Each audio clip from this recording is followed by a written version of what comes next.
Bonjour à tous, aujourd'hui une nouvelle vidéo pour vous présenter un outil pour récupérer les fibres de CDC. Il s'agit d'un petit trident en bois, comme ceci, de fabrication artisanale par Serge Marty. Serge Marty est un passionné du bois qui vit dans l'Aune en France.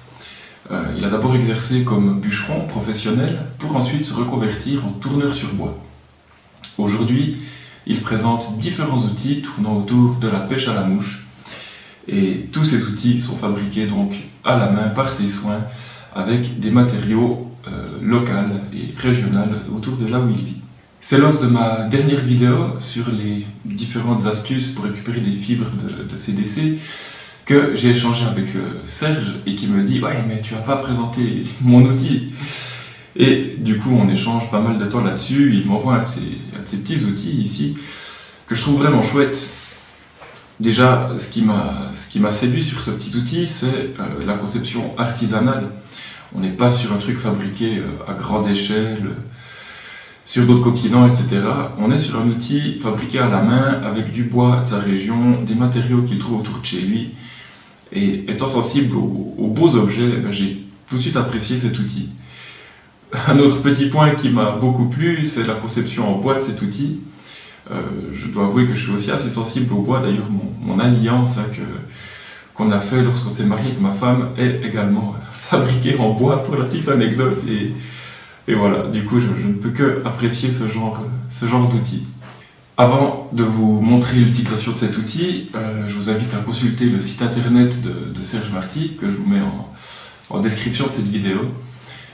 Il livre partout en France et même partout dans le monde, sauf erreur. Il livre en France sans frais de port et il est également possible de rencontrer Serge Marty sur les différents salons de pêche à la mouche précisément. Bien, passons à l'utilisation de cet outil. L'utilisation est extrêmement simple. Il faut prendre une plume de CDC. Alors, je pense que l'étape la plus compliquée de cet outil est de trouver de belles plumes de CDC bien fournies. Ensuite, vous tirez les fibres ici contre l'arrière, vous conservez une petite pointe, vous venez passer le bout de votre plume ici, à l'intérieur du trident, comme cela, et vous ramenez cette petite gomme ici, ce qui va vous permettre de bloquer votre plume. Vous venez couper ici la petite pointe qui dépasse, et ensuite vous tenez l'arrière de la plume, le bas du rachis, et vous venez tourner votre plume de CDC. Il faut bien enrouler cette plume, le rachis, disons il faut bien le superposer à chaque enroulement, à chaque tour. Voilà, comme cela. Ensuite vous pincez votre plume, vous retirez cette petite gomme en arrière, et vous pouvez sortir votre plume de ce petit outil. J'aurais peut-être dû engager mon fil juste avant d'aller plus loin. Voilà.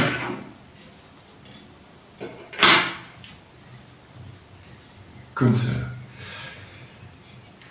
Ensuite, vous venez récupérer toutes vos fibres que vous tirez d'un côté. Je vais juste prendre ça dans l'autre main. Voilà. Vous récupérez toutes vos fibres de CDC. Comme cela. Vous pouvez maintenant couper ici votre rachis qui dépasse et vous n'avez plus qu'à poser votre plume de CDC, vos fibres de CDC sur votre hameçon de sorte à former votre toupet.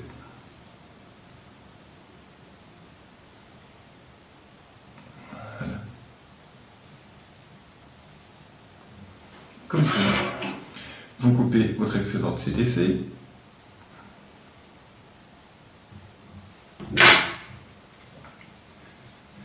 Et vous avez votre aile en CDC, simple, rapide et efficace. On peut faire quelques tours derrière si on veut surélever les fibres ou voilà, donner la forme qu'on veut à cette aile. Ce qui est également intéressant, c'est qu'on peut venir superposer deux plumes de CDC sur une aile plus fournie. On peut mettre deux plumes de CDC de couleurs différentes selon l'effet qu'on veut donner. Voilà, c'est vraiment un moyen simple et efficace de poser du CDC sur un hameçon. J'espère que la vidéo vous a plu. N'hésitez pas à vous abonner, commenter et je répondrai à vos commentaires avec plaisir. À la prochaine. Bye.